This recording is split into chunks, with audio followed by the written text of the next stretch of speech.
Hello friends, welcome to my YouTube channel. मेरा नाम शिवेंद्र सिंह है। आज हम इस वीडियो में देखेंगे कि सर्वर 2022 में हम किस तरीके से होम फोल्डर क्रिएट करते हैं। So guys, home folder create करने की क्या ज़रूरत है ये भी जानेंगे। उससे पहले अगर आप मेरे चैनल पर नए आए हो तो मेरे चैनल को जरूर लाइक करिए, शेयर करिए, चैनल को जरूर सब्सक्राइब करिए, जिससे मेरा वीडियोज़ आपको मिलते रहे। तो चलिए शुरू करते हैं। तो सबसे पहले हम ये जानना चाहेंगे कि हम लोग होम फोल्डर क्यों क्रिएट करते हैं। तो होम फोल्डर क्रिएट करने के कुछ रीजंस है, जो कि मैंने कुछ ऐसा नोट डाउन करके रखा हुआ है। ये आपको कहीं भी मिल जाएंगे। थोड़ा सा एक्सप्लेन कर देता हूँ मैं आपको। सबसे पहला जैसा है कि एक सेंट्रलाइज स्टोरेज हो जाता है। सेंट्रलाइज स्टोरेज का मतलब क्या होता है कि जब they provide a dedicated and organise space for each user to store their personal file, documents and settings. अब इससे क्या हो जाता है कि जब आप अगर नेटवर्क में हो, सर्वर के डोमेन नेटवर्क में हो, तो आपको कहीं एक जगह सारे के सारे आपके डॉक्यूमेंट्स रखने को मिल जाते हैं। आपकी पर्सनल फाइल आप रख सकते हो, और आप अपने जो सेटिंग्स होती है, जो यूज़र सेटिंग्स होती है, उसको भी आप रख सकते हो। इससे फ़ायदा ये मिलता है कि आपको कभी भी बैकअप वगैरह लेना है, आपको ये ले सकते हो। प्लस आपको सिक्योरिटी मिलती है। दूसरा, एक्सेसिबिलिटी। अब एक्सेसिबिलिटी का मतलब क्या होगा कि आप नेटवर्क में कहीं भी जाइए, अपने डोमेन में कोई भी मशीन से लॉगिन करिए, आपको आपका डेटा मिल जाएगा। थर्ड, आपको सिक्योरिटी मिलती है और परमिशन। सिक्योरिटी एंड परमिशन का मतलब क्या होता है, आप जैसे अगर कोई एक यूज़र है, उसका होम फोल्डर जो उसको असाइन किया हुआ, उसको आप फुल परमिशन दे सकते हो। और सेम दूसरे यूज़र्स के लिए उस फोल्डर को एक्सेस करने के लिए परमिशन आप कम ज़्यादा कर सकते हो। मतलब किसी को रीड, किसी को राइट, ऐसा कर सकते हो। प्लस बैकअप रिकवरी भी मिलता है कि आप जब चाहो अपना डेटा को भी वहाँ से बैकअप कर सकते हो, क्योंकि वो आपके मशीन पे नहीं होता, वो कहीं पर सर्वर के ऊपर होता है डेटा। प्लस एक रोमिंग प्रोफाइल होती है कि जो आपके नेटवर्क में कहीं भी घूम के काम करता है, उस कंडीशन के लिए भी हम लोग होम फोल्डर क्रिएट करते हैं। तो ये सब कुछ रीजंस है जिसके लिए हम लोग होम फोल्डर क्रिएट करते हैं। तो चलिए इसे कैसे करते हैं उसे भी हम देखेंगे। तो इसके लिए चलते हैं हम अपने सर्वर के ऊपर पे। तो गाइज, ये दिस इज़ आवर सर्वर, जहाँ पर हम लोग होम फोल्डर क्रिएट मतलब कॉन्फ़िगर करेंगे। और मेरे पास एक क्लाइंट पीसी भी है, जो कि ऑलरेडी डोमेन का मेंबर है। तो अगर मैं लॉगिन करके आपको दिखाऊँ, फिलहाल अभी हमने कोई यूज़र बनाया नहीं है, तो अभी हम लोग क्या करते हैं, एडमिन यूज़र से इस पर लॉगिन कर लेते हैं।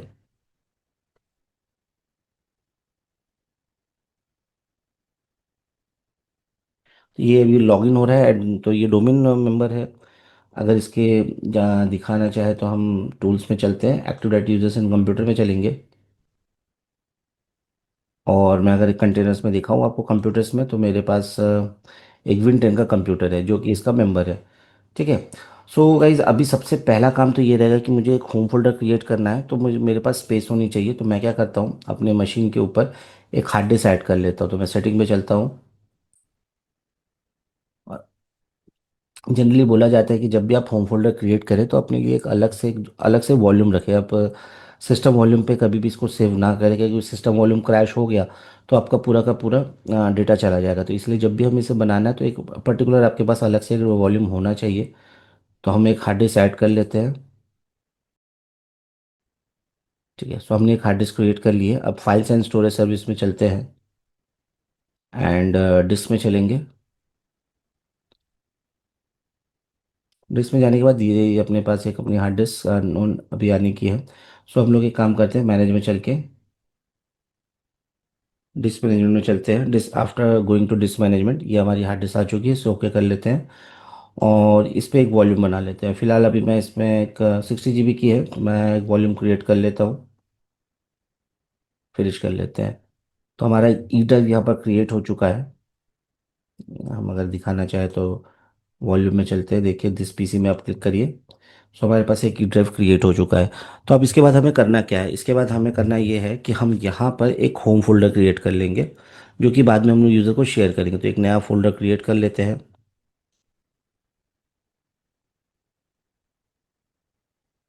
और इसे हम होम फोल्डर नाम दे देते हैं। आप चाहे जो भी आपको नाम देना आप दे सकते हैं। ये हम भी प्रैक्टिकल आपको दिखा रहे हैं, तो इसलिए हमने इसका नाम जनरली होम फोल्डर रखा हुआ है। अब इसके बाद हम इसको क्या करेंगे, इसको हम शेयर कर देते हैं, जिससे आपको बाकी के जो लोग हैं इसे देख पाए। जब यूज़र्स के लिए हम इसको असाइन करेंगे, तो इसके लिए सबसे पहले हम चलेंगे शेयरिंग प्रॉपर्टीज़ पे, शेयर करते हैं। एडवांस शेयर पे चलेंगे, शेयर दिस फोल्डर।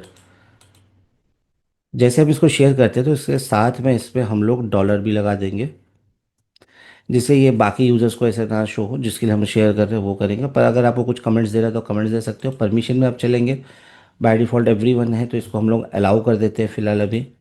जैसे हमने सिक्योरिटी परमिशंस बोले थे, तो हम यहाँ पर यूज़र भी सिलेक्ट कर सकते हैं किस यूज़र को क्या परमिशन देनी है। तो लेकिन फिलहाल अभी हमारा एक डेमो पर्पज़ है, इसलिए हम लोग एवरीवन पे दे रहे हैं। मैं इसे अप्लाई करता हूँ, ओके करता हूँ। जैसे एक बार फिर से अप्लाई करके ओके करेंगे, इसके बाद हम चलेंगे सिक्योरिटी के ऊपर। अब सिक्योरिटी में जाने के बाद हमको जाना है एडवांस में, और हमें डिसेबल करना है इनहेरिटेंस। यहाँ पर आप फर्स्ट क्लिक करोगे कन्वर्ट इनहेरिटेंस परमिशन में, और उसके बाद जो यूज़र्स हैं इन्हें हम रिमूव कर देंगे, और उसके बाद करेंगे इसे अप्लाई और करेंगे ओके। फिर इसे हम वापस से हम शेयरिंग में चलेंगे, और ये जो पाथ है हमारा, इस पाथ को हम लोग कॉपी कर लेते हैं। ये हो जाने के बाद हम इसे क्लोज करेंगे। तो हमने अभी क्या किया है, ये फोल्डर को शेयर कर दिया है जी, जो कि हमारे जो यूज़र्स है यहाँ पर उनके आके डाटा सेव होगा। अब इसके बाद हमको क्या चाहिए, कुछ यूज़र्स चाहिए जिसके थ्रू हम लोग लॉगिन करेंगे। सो हम चलते हैं टूल्स के ऊपर, और आते हैं हम एक्टिव डायरेक्टरी यूजर्स इन कंप्यूटर के ऊपर।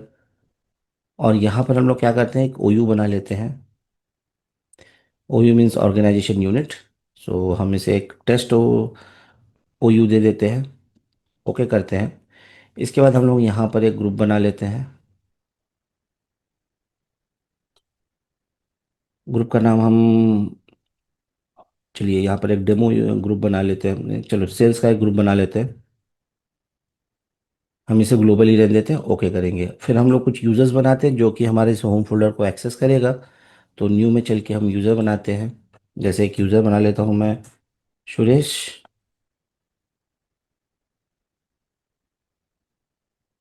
ठीक है, नेक्स्ट करते हैं। Then we create a password.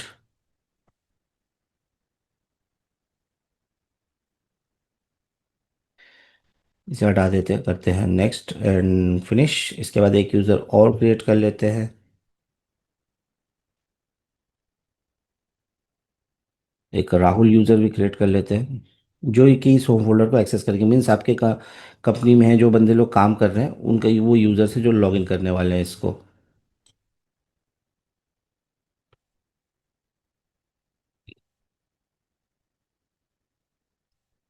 ठीक है, देन नेक्स्ट करते हैं, देन फिनिश करते हैं। तो अभी जैसे हमने ये दो यूज़र बना लिए, इनको पहले मेंबर बना देते हैं सेल्स ग्रुप का। तो इसमें ऐड टू ग्रुप करते हैं। यहाँ पर हम लोग ग्रुप को सर्च कर लेते हैं, ओके करेंगे।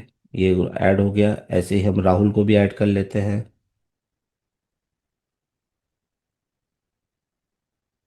चेक नेम्स करते हैं, ओके करते हैं।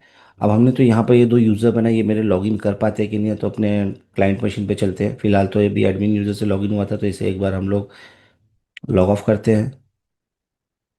साइन आउट किया हमने, और दोनों यूज़र से एक एक बार करके लॉगिन कर लेते हैं, जिससे हमें पता चल जाए कि यूज़र लॉगिन कर पा रहे हैं कि नहीं, जो हमने जस्ट अभी यूज़र क्रिएट किया है।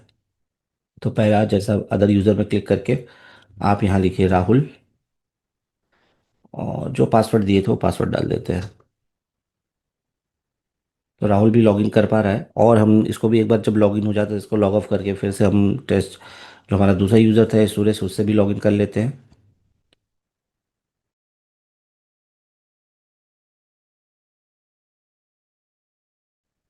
सो ये राहुल से भी लॉगिन हो चुका है। अब इसके एक बार हम इसे लॉग ऑफ करके वापस से हम अपने दूसरे यूज़र से भी लॉगिन कर लेते हैं। तो इसे हम साइन आउट करते हैं।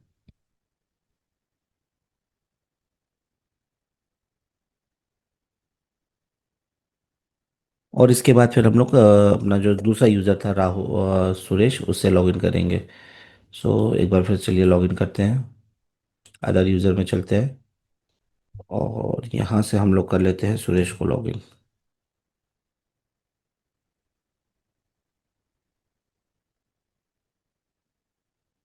तो अभी से अभी लॉगिन होने देते हैं। अब चलते हैं हम लोग सर्वर में, अपना बाकी जो बचा हुआ काम था उसे कंप्लीट करते हैं।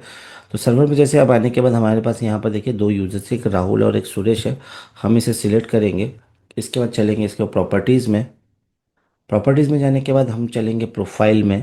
प्रोफाइल में आने के बाद अब इसे आप होम फोल्डर असाइन करिएगा। सो होम फोल्डर असाइन करने के लिए इसमें कनेक्ट में हम क्लिक करेंगे, और जो भी आपको ड्राइव लेटर्स देना है तो आप वो ड्राइव लेटर्स दे सकते हैं। तो हम ले लेते हैं एच, जिससे हम आइडेंटिफाई होने के लिए आप कोई भी अल्फ़ाबेट ले सकते हो।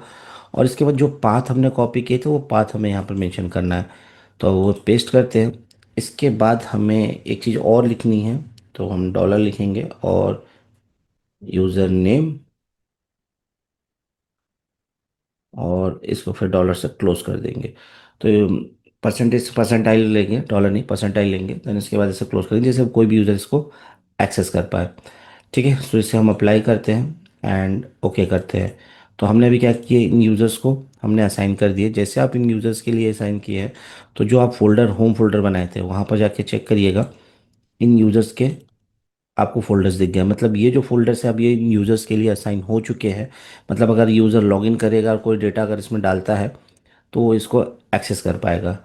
तो चलिए अभी हम लोग पहले और एक चीज़ देख लेते हैं। तो हम जैसे अब राहुल पे चलते हैं, प्रॉपर्टीज़ में आते हैं, इनकी प्रोफाइल में चेक करते हैं। तो देखिए यहाँ पर इस यूज़र को अगर पहले इसका अकाउंट्स पे चलते हैं, तो ये राहुल हो गया और इसकी प्रोफाइल में सेट करेंगे तो देखिए इसको यहाँ पर हमने इसको होम यूज़र ही असाइन किया। तो जो मैंने यूज़र प्रिंसिपल नेम दिया था, जो परसेंटाइल दिया था, उसी के लिए दिया था कि जितने भी यूज़र्स हम असाइन करेंगे उनके लिए होम फोल्डर असाइन हो जाएगा। तो अब हम चलते हैं कि हम अपने क्लाइंट पीसी में चलते हैं और चेक करते हैं कि हमारे को ये फोल्डर मिला है कि नहीं, जो होम फोल्डर हमने असाइन किया है। तो हम ब्राउज़र में चल अपने एक्सप्लोरर में चलते हैं, यहाँ दिस पीसी में क्लिक करेंगे। तो अभी फ़िलहाल दिख नहीं रहा, तो एक बार हम इसको क्या करते हैं, लॉग ऑफ लॉगिन कर लेते हैं, क्योंकि लॉगिन था। तो हम इसे एक बार साइन आउट करते हैं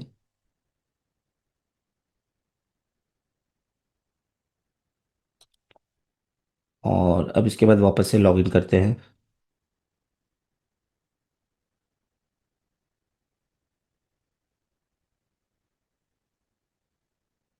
अभी हम सुरेश यूजर से लॉगिन किए हुए हैं।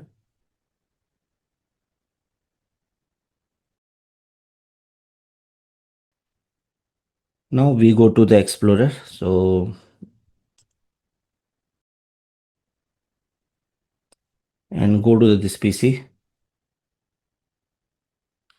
सो देखिए यहाँ पर आपको सुरेश के लिए एक होम फोल्डर असाइन हो गया। अब इस फोल्डर में आप ओपन करिएगा और यहाँ पर जो भी आप फोल्डर क्रिएट करेंगे, जैसे कोई भी डेटा आप डालते हो, सो ये डेटा आपका, मैं यहाँ पे लिख देता हूँ सुरेश डेटा करके नाउ। ये तो हमने सुरेश से भी कर लिया। ऐसे ही अगर हम लॉग ऑफ करके दूसरा यूज़र से भी लॉगिन कर लेते हैं जो हमारे पास है।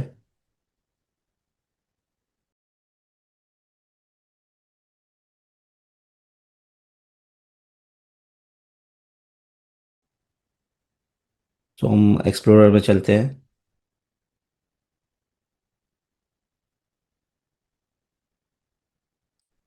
देन दिस पीसी में क्लिक करेंगे। सो आप देखिए यहाँ पर राहुल को भी होम फोल्डर असाइन हो गया है। सो मीन्स आप अगर आप इसके ऊपर इसके अंदर भी चल के you can create here a folder, क्योंकि हमने इनको परमिशन फुल दिया हुआ है।